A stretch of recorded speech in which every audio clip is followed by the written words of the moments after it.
On our wedding night my wife Sarah wouldn't let me touch her. She said she was too tired and asked me to wait a while. But every night in the dead of night, she'd sneak downstairs to the basement. When she returned, she'd always shower, and an eerie, unsettling smell would cling to her. I asked her what she was doing. She said she was doing yoga. Yoga in the middle of the night? I couldn't take it anymore. One night I secretly followed her down to the basement. She spotted me, spun around and grabbed the collar of my pajamas yelling, "Get up here! You can't go into the basement, otherwise we're getting a divorce." I clutched the stair railing, trembling with anger. My parents bought this house for us as a wedding gift. This is my home. Why can't I go into my own basement? As my wife, who does she think she is talking to me like that? I took a deep breath, trying to keep my cool. Sarah, is that how you talk to me? Sarah still had a tight grip on my pajama collar, her slender fingers surprisingly strong. Mark, let's go upstairs first. I'll explain everything in the bedroom. You can't explain it here? I pointed to the pitch-black basement below. Why can't I go down there? Don't I have a right to know? I'm doing yoga, and that's my private space down there. It's not time to share it yet. She stepped down a few stairs, blocking my path with her body. Why? Because it's just not the right time. When it's ready for you to see, I promise I'll show you. My gut twisted with frustration. I took another deep breath, forcing myself to calm down. If that's the case, did you really have to snap at me like that? She bit her lip. I was just a little worked up, you know? Besides, you know I'm direct. You're used to that. I scoffed and turned to go upstairs.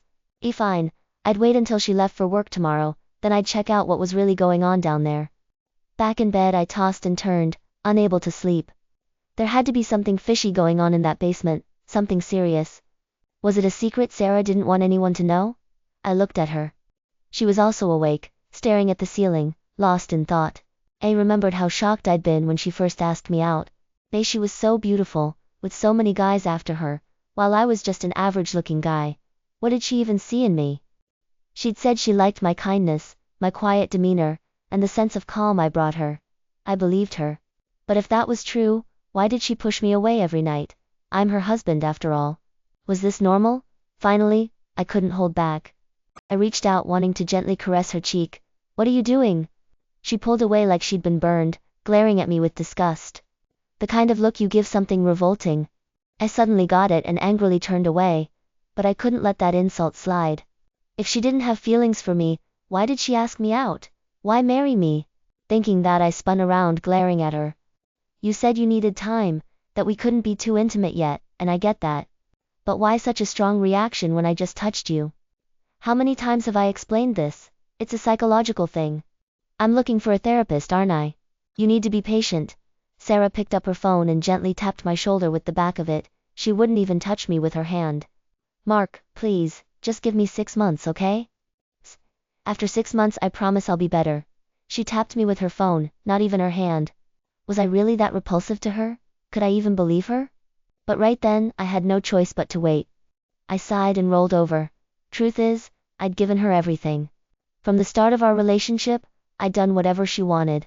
She said she liked jewelry, so I bought her expensive necklaces. She wanted to travel, so I took her everywhere. She mentioned investing, so I supported her learning about finance. I gave her everything I had, did my best to get her whatever she wanted. But this is what I got after the wedding. It all had to connect to that basement. I had to find out what was going on. Morning came. As usual, I made breakfast Sarah's favorite. She stayed distant, eating silently without a word to me. Felt like I was her maid, not her husband. After breakfast, I drove her to work. We both worked in sales at the same perfume company, Serenity Scents. After parking, she walked into the building. Once she was out of sight, I quickly told a coworker I'd be out and left the office. I didn't take my car instead, I hailed a cab home. I unlocked the front door, rushed into the living room, and headed straight for the basement. When I got there, I froze. The basement door was different. At some point, it had been replaced with a reinforced door, with a combination lock.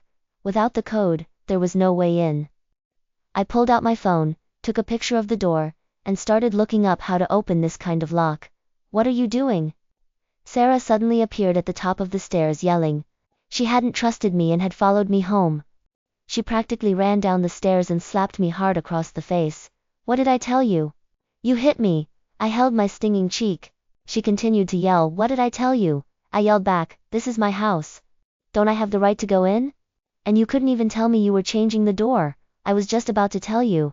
She raised her hand ready to strike again. I dodged the slap and pulled out my phone. "I'm calling the cops." My cheek burned and I was shaking with anger. We'd barely been married, and she was already hitting me? What was going to happen next? Sarah panicked immediately, grabbing my hand. "Why are you calling the police? This is my house. Why won't you let me in? Why did you hit me just now? Why can't I call the police?" I insisted on dialing 911. "Mark, don't get so upset." Her voice softened.